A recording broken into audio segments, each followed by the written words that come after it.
देखेंगे सबसे पहले खबर बस्तर से। आईटी की टीम ने राजधानी रायपुर और रायगढ़ में निर्माण व कोयला परिवहन से जुड़े कारोबारियों के यहां छापेमार कार्यवाही के बाद अब बस्तर के एक कारोबारी के यहां दबिश देकर जांच पड़ताल जारी कर दी है। रायपुर और रायगढ़ में हुई छापे की कार्यवाही के बाद आईटी की टीम बस्तर जिला मुख्यालय जगदलपुर में एक कारोबारी के यहां धमक कर जांच कार्यवाही शुरू कर दी है।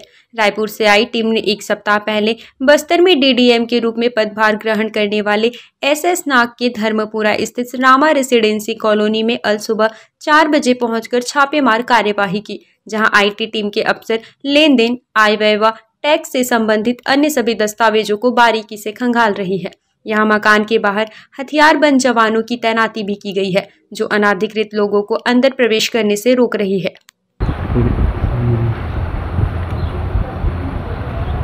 सरगुजा जिला मुख्यालय के अंबिकापुर में एक अफसर के यहाँ ईडी की छापेमार कार्यवाही जारी है, जहां ईडी की टीम सुबह से दस्तावेजों की पड़ताल कर रही है।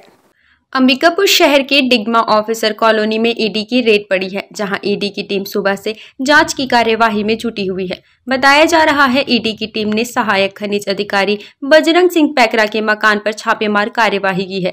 टीम के अफसर यहां आवश्यक दस्तावेजों की जांच पड़ताल कर रही है। ईडी की छापेमार कार्यवाही से बस्तर संभाग के कारोबारियों में हड़कंप मचा हुआ है। आपको बता दें कि कई दिनों से ईडी की प्रदेश के कई जिलों में छापा की कार्यवाही की जा रही है।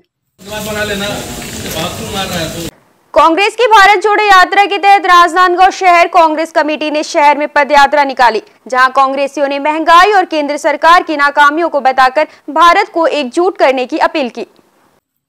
राजनांदगांव कांग्रेस शहर अध्यक्ष कुलबीर छाबड़ा के नेतृत्व में कांग्रेसियों ने भारत जोड़ो पदयात्रा निकाली, जिसमें शहर अध्यक्ष ने कहा कि केंद्र की मोदी सरकार भारत को विखंडन करने का काम कर रही है। आज जनता महंगाई से त्रस्त हो चुकी है। उन्होंने केंद्र पर आरोप लगाते हुए कहा कि भाजपा देश को फिर से गुलाम बनाने की दिशा में काम कर रही है।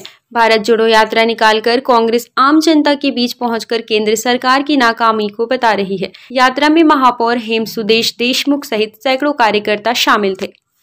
भारत जोड़ो यात्रा जो कि कश्मीर से कन्याकुमारी तक आदरणीय हमारे सम्मान्य नेता राहुल गांधी जी कर रहे हैं,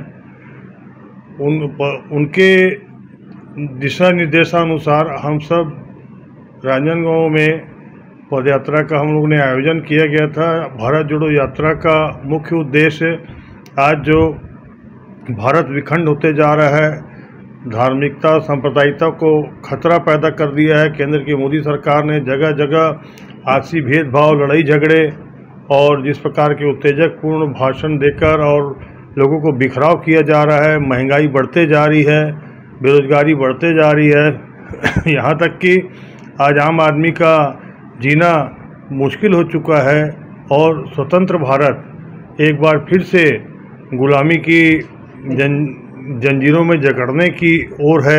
भारत जोड़ो, राहुल गांधी संघर्ष करो, हम तुम्हारे साथ हैं। राहुल गांधी संघर्ष करो, हम तुम्हारे साथ हैं। राहुल गांधी संघर्ष करो, हम तुम्हारे साथ हैं।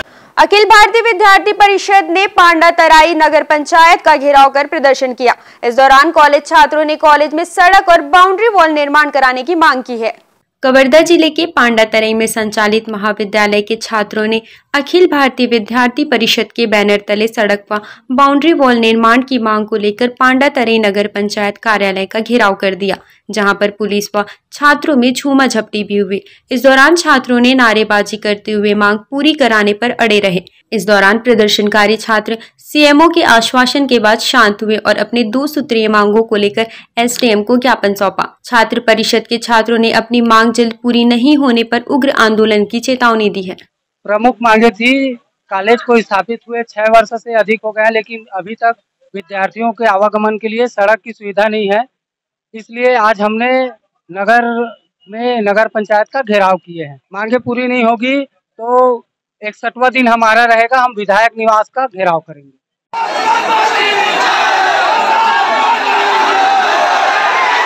भिलाई के घड़ी चौक सुपेला में प्रदेश सरकार शराबबंदी की वादा खिलाफी को लेकर भारतीय जनता युवा मोर्चा ने शराब की बोतलों में सभी कैबिनेट मंत्रियों की फोटो और लेबल लगाकर अनोखा विरोध प्रदर्शन किया। इतना ही नहीं, प्रदर्शनकारियों ने कैबिनेट मंत्री शराब ब्रांड को भी बहा दिया है।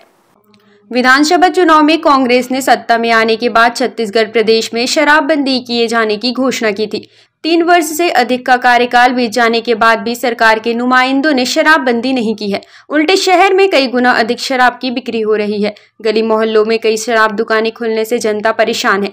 जनता की इन्हीं परेशानियों को ध्यान में रखकर भाजपा सड़क पर लगातार प्रदर्शन कर रही है। इसी कड़ी में भारतीय जनता युवा मोर्चा के कार्यकर्ताओं ने भिलाई के सुपेला स्थित नगर घड़ी चौक में अनूठा प्रदर्शन किया, जहां प्रदर्शनकारियों ने शराब की बोतलों पर कैबिनेट मंत्री की फोटो चस्पाकर ब्रांड का नाम दे दिया और उस ब्रांड की शराबों को सड़कों पर बहाकर जमकर नारेबाजी की। 2018 विधानसभा चुनाव में कांग्रेस सरकार ने अपने घोषणा पत्र में घोषणा की थी, अगर हम सरकार में आते, हमारी सरकार बनती है तो हम सरकार में आते साथ ही सबसे पहले शराबबंदी करेंगे।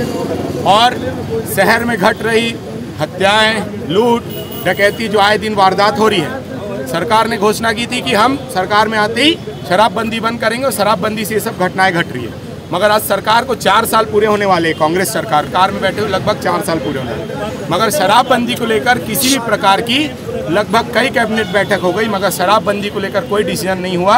उन्होंने कहा कि शराबबंदी अभी हम करेंगे नहीं, अभी हम बैठ के बात करेंगे, बात करने के बाद इस पर सहमति बनेगी। मगर 4 साल पूरे होने को आ गए, आए दिन शराब से किसी की हत्याएं हो जा रही है, किसी का मर्डर हो जा रहा है, किसी की डकैती हो जा रही है, कोई मित्र आपस में लड़ रहे हैं, मगर सरकार सोई हुई है।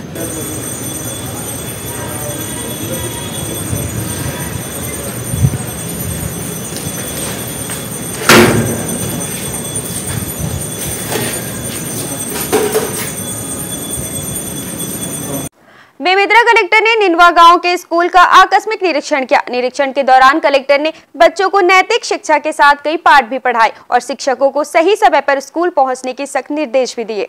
बेमेतरा जिला कलेक्टर जितेंद्र शुक्ला ने प्राथमिक पाठशाला निनवा के निरीक्षण के दौरान एक अनुकरणीय अनोखी पहल की शुरुआत की है, जहां वे स्कूल के बाहर जूते उतारकर प्रार्थना में शामिल हुए और शिक्षक नवाचार के माध्यम से बच्चों को ज्ञान भी दिया। इस दौरान कलेक्टर ने क्लासरूम में जाकर बच्चों को पाठ भी पढ़ाए। कलेक्टर को अपने पास पाकर बच्चे भी काफी उत्साहित देखे गए। ये बहुत अच्छी बात है कि स्कूलों में जाकर बच्चों के बीच में उनके साथ बैठना, उनके साथ पढ़ना, उनसे कुछ चीज़ें सीखना, उनको समझाना जितना मुझे आता हो, ये बड़ा अच्छा एक अनुभव होता है। और मैं कोशिश करता हूँ कि यदि कहीं किसी भी स्कूल में जाऊँ तो क्लासेस में जाकर बच्चों से और शिक्षकों से संवाद करूँ। तो आज भी मुझे निनवा गाँव में बच्चों के बीच में आकर के बहुत हर्षित हूँ और बड़ा अच्छा लग रहा है। बहुत सुंदर, हमारी हैंड राइटिंग बहुत अच्छी जाएगी। वक्त हो चला है एक ब्रेक का, आप देखते रहिए इंडियन न्यूज।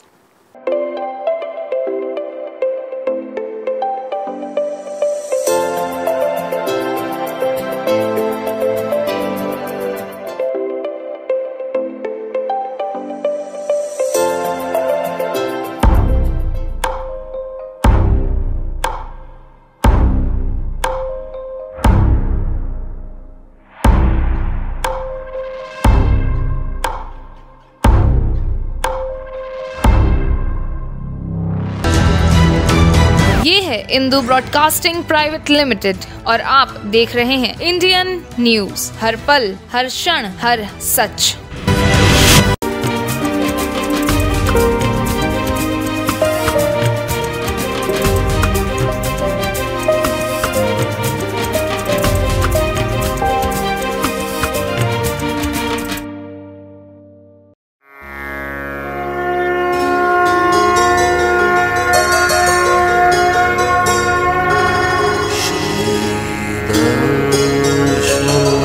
हरि अनंत हरि कथा अनंता, कहीं सुनहि बहुविधि बहुसंता।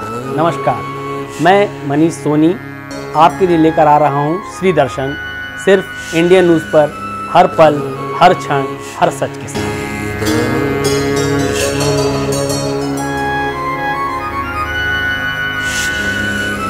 ब्रेक के बाद स्वागत है आप सभी का। देखेंगे खबर भिलाई से। Sector 1 central Avenue Ganesh pandal परिसर में लगे मेले में बड़ा हादसा हो गया, जहां ब्रेक डांस झूला चालू होते ही चढ़ा एक बच्चा गिर गया। जब तक झूला बंद होकर रुकता तब तक बच्चा झूले के चारों ओर टकराते हुए गंभीर रूप से घायल हो गया, जिसे एक निजी अस्पताल में भर्ती कराया गया है। भिलाई शहर में गणेशोत्सव की धूम है, जहां प्रमुख पंडालों में भगवान गणेश के स्थापना के साथ ही मेला में झूले भी लगे हुए हैं। इसी कड़ी में Bhilai sector 1 central Avenue Ganesh pandal परिसर में मेला में बच्चे बड़े झूलों का आनंद उठा रहे हैं। इसी दौरान एक परिवार अपने बच्चे के साथ ब्रेक डांस झूले में चढ़ा। बताया जा रहा है जैसे ही झूला चालू हुआ एक बच्चा लॉक खोलकर खड़ा हो गया, जिससे वह मौके पर ही गिर गया। बच्चे के गिरते ही झूला कंट्रोल करने वाले ने बंद किया, लेकिन जब तक झूला रुकता तब तक बच्चा कई बार रोलर कुर्सियों से टकरा गया। टकराने से गंभीर रूप से घायल बच्चे को निजी हॉस्पिटल में भर्ती कराया गया है, जहां उसका उपचार जारी है।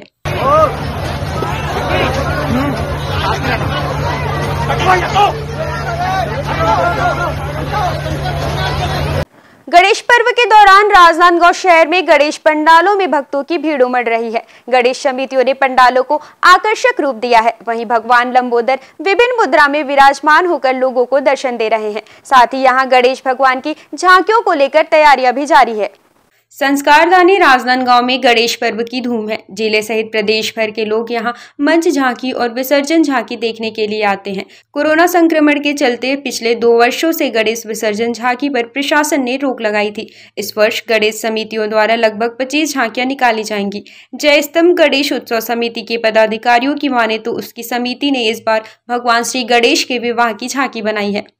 विगत 2 वर्षों से तो कोविड के कारण हम झांकी निकाल नहीं पाए और जय स्तंभ चौक समिति द्वारा हमारे द्वारा विगत 6 वर्षों से झांकी का आयोजन किया जा रहा है और इस बार हमारी झांकी में गणेश विवाह का दृश्य किया गया है और एक झांकी बनाने में कम से कम 2 लाख तक का खर्चा आता है और बाकी मनोरंजन में जो डीजे है या धुमाल है वो बजट पहुँच जाता है 5 लाख रुपये। हमारी जो समिति है जय स्तंभ चौक गणेश उत्सव समिति विगत 11-12 वर्षों से निरंतर झांकी निकाल रहे हैं और लगभग इस बार हमारी झांकी का थीम है गणेश विवाह जी का और इसमें लगभग ये एक गणेश विवाह के साथ इसमें कम से कम 15 से 17 मूर्तियां हैं जो मूवमेंट है और लगभग इसका 1.5 से पौने 2 लाख रुपए खर्च हो रहा है और इस राजनांदगांव ज़िले में हमारा जो सबसे विश्वसनीय और सबसे बड़ा डीजे पावर जोन लगाया जा रहा है और इस टोटल पूरा आयोजन का खर्च है लगभग 4 से 5 लाख रुपए हो रहा है, जो समिति के सभी सदस्यों और राजनांदगांव गणमान्य लोगों से सहयोग से ही हो रहा है पूरा।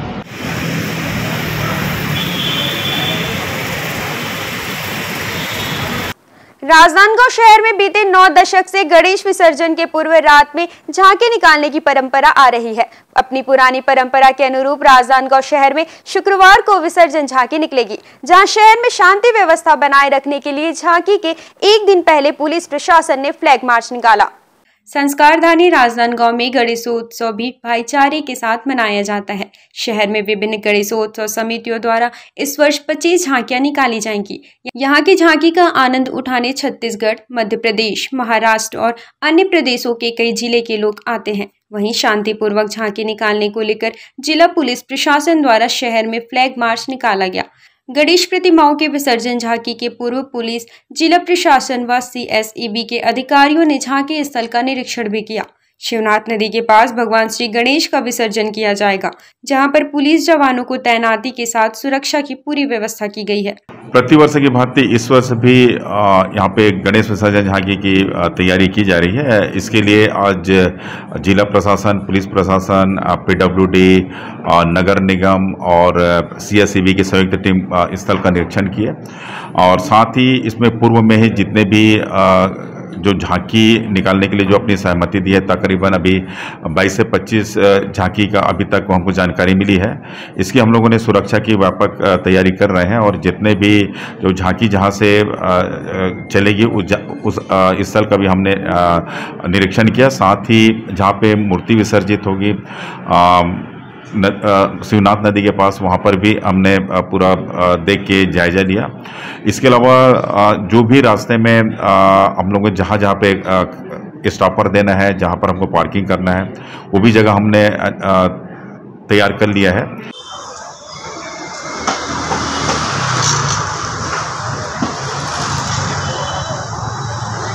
राजनांदगांव जिला पुलिस ने नशीली दवाओं के खिलाफ बड़ी कार्यवाही करते हुए भारी मात्रा में प्रतिबंधित नशीली दवाइयां जब्त की हैं। पुलिस ने इस मामले में 4 आरोपियों को गिरफ्तार किया है। नागपुर की ओर से एक संदिग्ध कार से नशीली प्रतिबंधित दवाओं की तस्करी किए जाने की सूचना पर जिला पुलिस हरकत में आई और साइबर पुलिस की मदद से सोमनी थाना क्षेत्र में नाकाबंदी कर संदिग्ध कार की चेकिंग की। पुलिस ने कार की डिग्गी में छिपाकर रखे कार्टूनों में भारी मात्रा में नशीली दवाइयां जब्त की है। फिलहाल पुलिस ने इस मामले में 4 आरोपियों को गिरफ्तार कर उन पर NDPS एक्ट का मामला दर्ज किया है। राजनांदगांव पुलिस की सक्रियता और सजगता के चलते एक और सफलता हाथ लगी है। इसमें PS सोमनी का मामला है। PS सोमनी में कल हमारे साइबर सेल को एक सूचना मिली थी कि लाल रंग की एक स्विफ्ट कार है जिसमें कि नशीला पदार्थ हो सकता है। उस पर त्वरित additional SP Sanjay and CSP गौरव इन्होंने लगातार नाकेबंदी की कार्रवाई कराई और इसमें हमारी जो सोमनी थाना की टीम है उन्होंने उस वाहन को चेक किया। चेक करने पे उसमें कुछ संदिग्ध सामान मिला और उसमें 4 लोग सवार थे जो कि बेसिकली दुर्ग के रहने वाले हैं। प्रारंभिक पूछताछ में उनके द्वारा ये बताया गया है कि इन लोग अजमेर गए हुए थे। अजमेर से वापस में दिल्ली में पहाड़गंज के एक होटल में रुके हुए थे और होटल से ही उन्होंने होटल से लगा हुआ एक गली में एक मेडिकल शॉप से जो प्रतिबंधित कफ सिरप है और जो कैप्सूल है उसको वहाँ से खरीदना बताया है। प्रारंभिक जानकारी के अनुसार उनके कॉल डिटेल के आधार पे अजमेर में होना पाया गया है और उसमें अजमेर का उनके पास प्रसाद भी उनके कार में मिला है। तो निश्चित ही समय रहते कार्रवाई की गई है जिसपे इतनी बड़ी चीज़ हाथ लगी है। इसमें तकरीबन 117 सीसी कफ सिरप है और तकरीबन 125 नग टेबलेट है और इनके द्वारा ये बताया गया था कि हम लोग 2 लोग हैं जो इसके आदी हैं, इसलिए हम लोग अपने यूज़ के लिए लेके जा रहे थे, लेकिन इतनी बड़ी मात्रा में लेके जाना यूज़ नहीं हो सकता। निश्चित ही इसका हो सकता है व्यापार व्यवसाय करते। इसके लिए हम लोगों ने दुर्ग पुलिस से भी अभी संपर्क साधा है, उनसे भी पूछताछ कर रहे हैं कि किसी मामले में वहाँ भी इनकी संलिप्तता है क्या। फिलहाल इसमें सोमनी में NDPS की धारा 8/22 के तहत अपराध पंजीबद्ध कर विवेचना में लिया गया है और 4 आरोपियों को भी जुडिशियल रिमांड पे न्यायालय रवाना किया जा रहा है।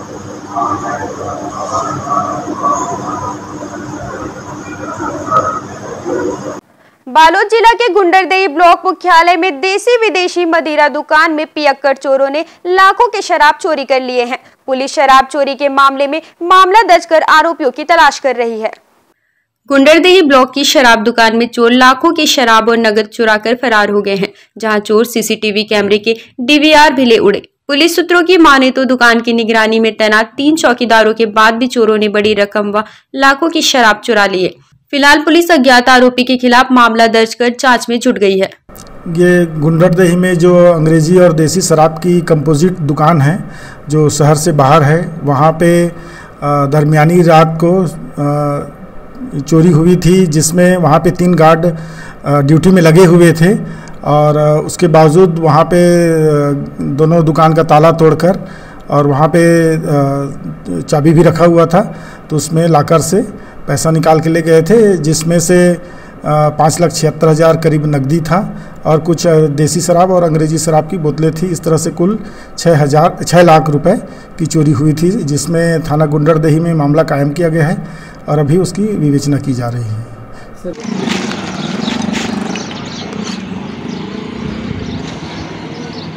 इंडियन न्यूज के बुलेटिन में फिलहाल इतना ही। अब हमें दीजिए इजाजत। नमस्कार।